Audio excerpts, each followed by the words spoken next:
Salut à tous et bienvenue dans une nouvelle vidéo. Alors aujourd'hui on se retrouve avec une recette une fois de plus de saison, mais ça maintenant vous commencez à avoir l'habitude.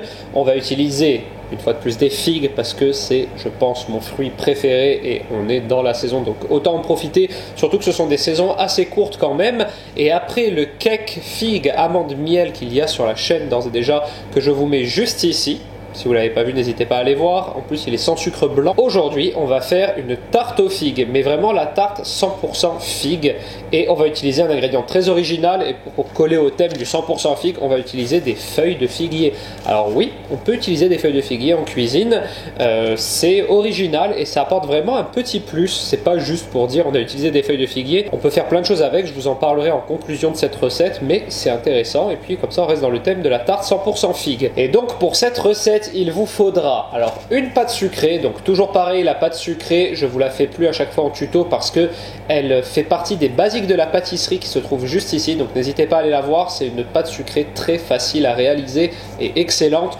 Comme d'habitude, si vous n'en avez pas, vous pouvez très bien acheter une pâte sucrée dans le commerce. Ensuite, on va faire une petite crème d'amande. Donc pour la crème d'amande, c'est très facile à retenir techniquement. Le moyen mémotechnique, c'est que c'est du temps pour temps. Tous les grammages sont pareils. Donc 50 g de beurre mou, 50 g de sucre, 50 g de poudre d'amande et 50 g d'œuf environ, soit un œuf. Ensuite, on va réaliser également un sirop à la feuille de figuier collé à la gélatine. Donc en fait, ça va nous permettre à la fin d'avoir un sirop beaucoup plus agréable habituellement que le classique de la pâtisserie basique, c'est-à-dire la confiture d'abricot qu'on fait fondre et qu'on met sur nos fruits pour qu'ils brillent. Nous, on va essayer de faire quelque chose de plus élaboré. On va donc faire un sirop à la feuille de figuier dans lequel il y aura une feuille de gélatine et ça permettra de faire briller nos figues, de leur apporter un goût supplémentaire. Donc pour ce sirop, il vous faudra 200 g d'eau, 20 g de miel, une feuille de gélatine et 4-5 feuilles de figuier que vous aurez lavé au préalable. Moi, c'est déjà le cas. Et ensuite, les autres préparations dans notre tarte, ce sera donc une compotée de figues. Donc pour ça, on a besoin uniquement de figues et des figues fraîches. Donc pareil, prévoyez à peu près 1 kg de figues. Comme ça, vous êtes large en fonction du cercle que vous utilisez. Nous, on va utiliser ici un cercle de 22 cm. Mais vous pouvez en mettre plus, vous pouvez en mettre moins. Voilà, les fruits, c'est toujours à votre goût.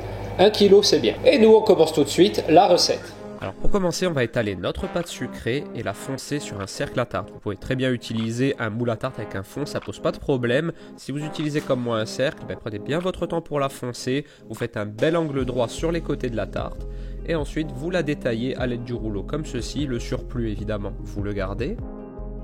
Et vous ajustez avec vos doigts pour avoir quelque chose de régulier. Et enfin, vous érasez avec un couteau. Vous réservez au congélateur en attendant. On va faire ensuite le sirop de feuilles de figuier. Donc là, très facile, vous découpez vos feuilles de figuier et vous ôtez juste la queue. Vous les hachez grossièrement.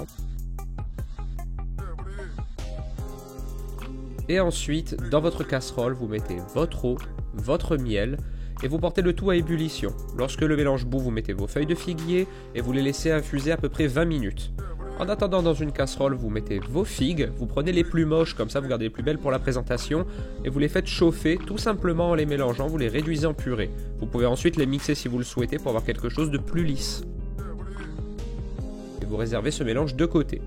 Ensuite, vous passez au travers d'un tamis vos feuilles de figuier, vous pressez bien pour avoir tous les arômes et vous rajoutez la feuille de gélatine dans le mélange encore chaud, c'est important. Et vous réservez ce mélange à température ambiante. La crème d'amande, très facile, on met notre beurre, notre sucre, on mélange bien jusqu'à obtenir une crème, on rajoute la poudre d'amande, on mélange de nouveau et on ajoute enfin l'œuf. On mélange à la maryse. Et lorsque le mélange est bien uniforme, on récupère notre fond de tarte et on met dedans notre crème d'amande. On étale une fine couche, bien régulière, et ensuite on va mettre des morceaux de figue à l'intérieur pour avoir aussi de la figue cuite dans notre tarte. Voilà, vous mettez quelques rondelles, le nombre qui vous fait envie. Et ça part au four à 165 degrés pendant 25-30 minutes. On laisse bien notre tarte refroidir, on enlève le cercle et on va mettre ensuite notre compotée de figues. Donc là, pareil que pour la crème d'amande, on va étaler une fine couche pour aller jusqu'à hauteur du rebord de la tarte. Une fois qu'on a bien lissé le tout, on n'a plus qu'à rajouter nos figues fraîches par-dessus. N'hésitez pas à en mettre beaucoup si vous en avez, ça fait vraiment le côté gourmand de cette tarte.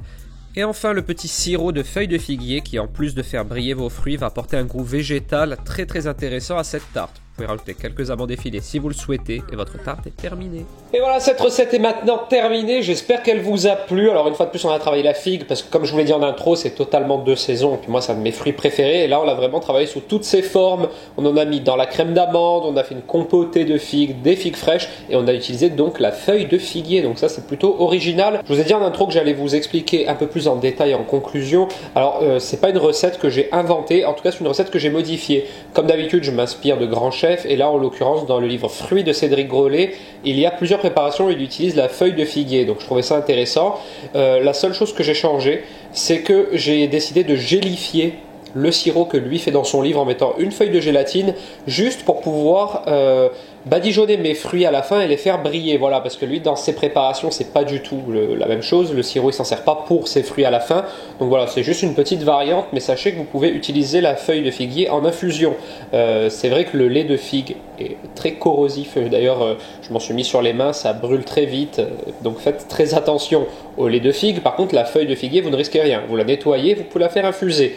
D'ailleurs, Cédric Grolet fait même des ganaches montées à la feuille de figuier, comme quoi tout est possible. Donc voilà, j'espère que cette vidéo vous a plu en tout cas. Si c'est le cas, n'hésitez pas à la commenter, à la liker, à vous abonner à ma chaîne. Et moi, je vous dis à très bientôt dans une prochaine vidéo. Ciao!